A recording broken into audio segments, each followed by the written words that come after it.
The Tea Biz podcast delivers tea news that you need to know.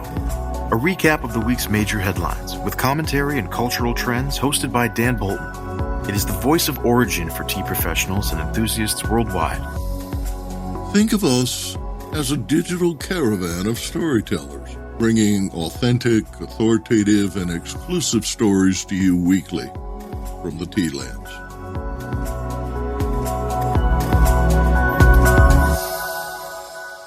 Hello, everyone. Here are this week's headlines. Globally, tea consumption is regaining its momentum. Tea acquisitions and mergers set a record in 2021, a tea in 22 forecast, and West Longjing digital authentication launches March 1st. More in a minute, but first, this important message. What makes a perfect cup of Ceylon tea? The perfect cup is from the tea businesses that ensure the protection of all the children living within their tea estates. We salute Kailani Valley, Telawakili, Bogawanthalawa, Harana, and Elliptia tea estates. Support Save the Children, Sri Lanka. Tea globally is gradually accelerating to pre-pandemic growth rates, according to the UN Food and Agriculture Organization's Tea Secretariat and consumer research firms that annually assess the market. Next week, FAO's Intergovernmental Group on Tea will conduct its 24th session virtually. Several reports released prior to the day-long sessions attest to the long-term growth in tea consumption, but the pace is uneven. In some tea-growing regions, consumption is registering nearly double-digit growth. In mature markets, growth is flat or in decline. Quote, world tea consumption increased annually by 3.6% to 6.1 million metric tons over the decade to 2020, writes FAO IGG. In China, consumption expanded at an annual rate of 7.3% over the decade, reaching 2.6 million metric tons in 2020 and representing 43% of the world's tea consumption. Quote, tea consumption in the traditional importing countries of Europe, North America, and the Russian Federation has declined over the last decade, writes FAO IGG. Declines in Russia are likely temporary due to a weak economy. In Europe and the U.S., the decline is long-term as tea loses share to competing beverages. Quote, at the global level, tea consumption expanded by 1% in 2020 compared to 2019 and further increased in 2021 as the market continues to be underpinned by robust demand, writes FAO IGG. Production increased by 3.5% annually over the last decade, keeping pace with demand through 2018. Stocks worldwide declined in 2020 and 2021 as production for the first time fell in more than 20 years. In contrast, consumption spiked. Consumption totals are less reliable than production totals because the tea in storage is not tallied, but it is now clear that since 2019, the world's supply of tea is no longer in balance with rising demand, and deficits are estimated at 250,000 metric tons per year. Globally, consumption totaled 6.4 billion kilos in 2020, growing at a modest 1.5% compared to 2019. The Economist Intelligence Unit estimates consumption increased by 2.1% last year. EIU predicts a doubling to 4.3% in combined annual growth rate by 2023. At that rate, world consumption will reach 6.8 billion kilos in 2022 and 7 billion kilos in 2023. Statista Market Research in Hamburg, Germany, estimated consumption at 6.3 billion kilos in 2020 and anticipates consumption will equal 7.4 billion kilos by 2025. Production through 2030 is likely to fall further and further behind. Biz Insight. Query Google and you will see tea market estimates that range from less than 100 billion to more than 200 billion, a very broad spread that depends on what's included in the valuation. There is, however, consensus that tea revenue is accelerating after a period of pandemic-related doldrums. In July, Research and Markets released projections that the global market will total $71.8 billion by 2026. The firm estimates sales of $47.4 billion in 2020, growing at a combined annual rate of 7.15%, according to its Global Tea Market Report. Research and Markets includes both Camellia sinensis and herbal teas in its estimates, but excludes ready-to-drink tea in bottles and cans. Tea acquisitions and mergers were few in 2021, a Tea in 22 forecast. This is the 10th of 12 Tea in 22 forecasts for the year. Acquisitions and tea company mergers were few in 2021. The most significant was the $5 billion acquisition of Unilever's tea business by Luxembourg-based CVC Capital Partners. When the sale closes mid-year, Ekaterra will be the world's largest tea company with 34 brands, including iconic black tea behemoths Lipton Yellow Label, PG Tips, and Brook Bond, along with smaller but fast-growth Puka, retail chain T2, and Tazo. Annual sales were €2 billion in 2020. Unilever kept its share of the U.S.-based PepsiCo-Lipton joint venture, as well as operations in Nepal, India, and Indonesia. In March, German-based Martin Bauer Company acquired Power Brands, a Los Angeles-based beverage formulator and marketing company. Last April, Harris Tea Company acquired Tetley Harris Food Group from Tata Consumer Products. Harris Tea was part owner of the venture that supplies food service operators.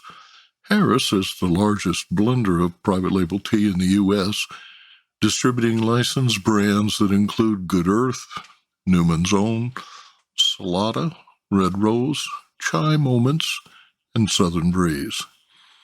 In November, Shenzhen-based Hey Tea acquired juice producer Yukishang. The price was not disclosed. Crunchbase is an online financial research company that tracks mergers and acquisitions by sector and segment. There are 661 tea companies listed, of which 10% are publicly owned. The majority, 638, are for-profit. Excluding the CVS acquisition, Crunchbase reported 257 funding rounds totaling $1.5 billion in 2021. Notable investments included $500 million in Hey Tea, a $25 million Series D round for Vadam Tea in India, a $15 million angel round for Oriental Hongkou, a fast-growing herbal tea company in China, and a $9.2 million Series A investment in Owl's Brew, a tea and beverage manufacturer in New York. Business Insight. As pandemic-related uncertainty recedes, investment is expected to increase. Last week, Irresistible Foods Group, the parent to King's Hawaiian Beverage Group, acquired Shaka Tea in Hilo, Hawaii. The city of Hangzhou will begin authenticating and digitally tracking Westlake Longjing tea effective March 1st. Lots, some valued at hundreds of thousands of dollars, are assigned a special identification code with anti-counterfeiting features to ensure traceability of harvest details, including the farm and production year. Farmers, retailers, wholesalers must display these serial numbers on the packages or tins they sell. The codes can be scanned with a cell phone by consumers at the time of purchase. The government-controlled Hangzhou West Lake Longjing Tea Protection Database will be shared by several authorities, including law enforcement. The codes are not transferable. Individuals caught trying to loan the codes to other producers or replicate the codes will be fined 10,000 yuan, about $1,500 per violation. Companies violating the city regulations face fines of up to 50,000 yuan. The city also designated the geographical boundaries and defined the precise steps to follow during the 10 hours required to process authentic Longjing. Frying tea leaves by hand is considered the core of processing, since hand-fried leaves are more aromatic than their machine-fried counterparts. Workers trained in traditional processing methods are certified Hangzhou craftspeople upon demonstrating their proficiency. The regulations also stipulate the types of fertilizer permitted, and farmers are encouraged to use organic instead of synthetic inputs. Business Insight: high-frequency NFC electronic tags with a unique digital signature from the manufacturer unfailingly reveal counterfeits. The UHF RFID tags are logistics tracking tags used to receive, deliver, and inventory tea. Each RFID chip has a secure, encrypted, globally unique identification number. NFC anti-counterfeiting labels can be affixed to the small tea package, and the RFID logistics label is affixed to the larger sacks of tea during transportation and in storage. Arvinda and Antheraman in Bengaluru reports on this week's tea auction prices. India Tea Price Report for the week ending 12th February 2022. It's nearly time for First Flush 2022. The Tea Board of India announced plucking dates for North India, where tea gardens were closed for winter. The dates are February 14th for Assam and all of the northeastern states of India, and also the Terai and Duars regions of Bengal. It's February 21st for the Darjeeling Hills in Sikkim, and March 7th for the northern states of Himachal Pradesh, which is home to Kangra, and Uttarakhand. There is an expectation for a good first flush this year. Setting the mood, Assam had announced its first record sale at the auctions with sales 6. The Nahor Shukbari factory that processes leaves procured from small growers in the Dibrugarh area have sold a tea named Golden Pearl, an orthodox black tea, which was bought by Assam tea traders for 99,999 rupees per kilo, which equals approximately $1,300. In auction, sale 6 continued to see good demand for all tea types. The prices remain largely unchanged from the last week. And now, a word from our sponsor. Q-Trade understands that a successful tea blend goes beyond the creative fusion of appearance, aroma, and flavor. Our multi-award-winning product development team is passionate about converting natural ingredients into sensory experiences that customers crave. Every recipe is formulated with a commercial backbone of dependable quality sourcing, with a pricing structure that supports a safe, regulated, profitable, and scalable blend. Q-Trade meets every brand's retail, food service, and e-commerce need. For more information, visit our website, qtradeteas.com. This week, T-Biz travels to Duke University in North Carolina, where Jessica Woollard explores the cultural underpinnings and growing interest in drinking Yaupon tea. Yaupon is made from the caffeinated leaves of a species of holly tree native to the Americas. Close relatives include Yerba Mate and Guayusa.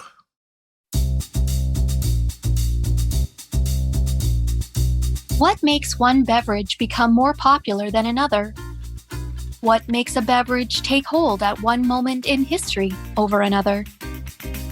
Christine Folch, Assistant Professor of Cultural Anthropology at Duke University in North Carolina, explores these questions through her research on 3 beverages of the ilex, or holly, genus: Yerba Mate, Yaupon, and Guayusa. From the start of the colonial period in the Americas in the 16th century, commercialization attempts were made to position these 3 ilex beverages as caffeinated drinks that could compete on the world stage with coffee and tea, which were just entering the market. These attempts failed for various social, cultural, and economic reasons, which Dr. Folch discussed in fascinating detail in her talk at the 2022 Global Tea Institute Colloquium in January. Dr. Folch joins us today on TBiz to continue the conversation. You talk about the curious story of Yaupon and how it was consumed as a form of protesting British rule. Then you discuss how it remained popular during the U.S. Civil War, particularly in the South, and you discuss the reason consumer identity issues impeded its popularity. How has consumer identity shifted now in 2022 to give Yaupon another chance to enter the caffeinated beverage industry? I think this is a really fun question. When I first tasted Yaupon, the first thing I noticed was it was really yummy. The other thing that I noticed quite immediately is like where I got it, which was the shrubbery right outside of my window. So I made it myself, toasted it and tried it. And I was like, this stuff is so good. And it's yard decor. So it raises this really important question, like, why is it that we in the United States don't drink something that is quite delicious and grows with like little tending right outside our homes if we're in the southern part of the United States? What is it? What is it about this thing that has impeded its uptake? The best answer I could find is that it has to do not with the product itself, but with the people around the products. I think that beverages and food come socially encumbered. They come with social implications. And so the identities of the people who were fans of this beverage in the 19th century and beforehand were marginalized identities for various reasons. The primary consumers were indigenous people. And as we know about the complicated and tragic history of North America, so there's a sort of tension about, a sort of a rejection around indigeneity, which can be incredibly violent and has been historically. So Yaupon was consumed by the wrong people in the 19th century. So then the question becomes, what has changed? And I think what has changed is that we see other values percolating to the surface, which are a realization that actually the communities that we thought were marginalized and therefore their consumption was like less desirable. Actually, those communities have heritage. Those communities actually know a lot about land. Those communities actually are the source of incredible creativity. And so there's an openness to that consumption. If our listeners are so lucky as to be able to find a cafe or shop or experience that is selling Yaupon and Guayusa, is there anything our listeners should know before they try it, one of those for the first time? I think that you should expect to be surprised by how yummy it actually is. So I'm drinking some Yaupon right here, right now, and I don't have any sugar in it. This is actually a really pleasant drink that is like less bitter than black tea. I think you're going to taste it and you're going to be like, that's not something I've had before, but that's not bad. I'd like to try some more. You can get Yaupon in the United States by ordering directly from a number of Yaupon companies. The way you spell it is Yaupon. And it comes from the Catawba for small tree. So even the name itself holds so much about the history of this land. Where do you recommend someone take their first sip of one of these beverages? around your kitchen table with your friends and a good mug. Just try it. Wherever you can get it, you should try it. But I think it's really great in company. The thing about these beverages is that they are social. They're meant to be consumed with other people. So, have a taste test with your roommates. See which one you like. That's how I think you should have it. You can listen to Dr. Folch's address at the Global Tea Institute Colloquium on the GTI website, globaltea.ucdavis.edu. She addressed historical attempts to commercialize the ilex beverages and why they failed, as well as investigates why they're starting to gain traction in the 21st century as eco-responsible, earthy alternatives to mass-produced caffeinated drinks. Visit globaltea.ucdavis.edu.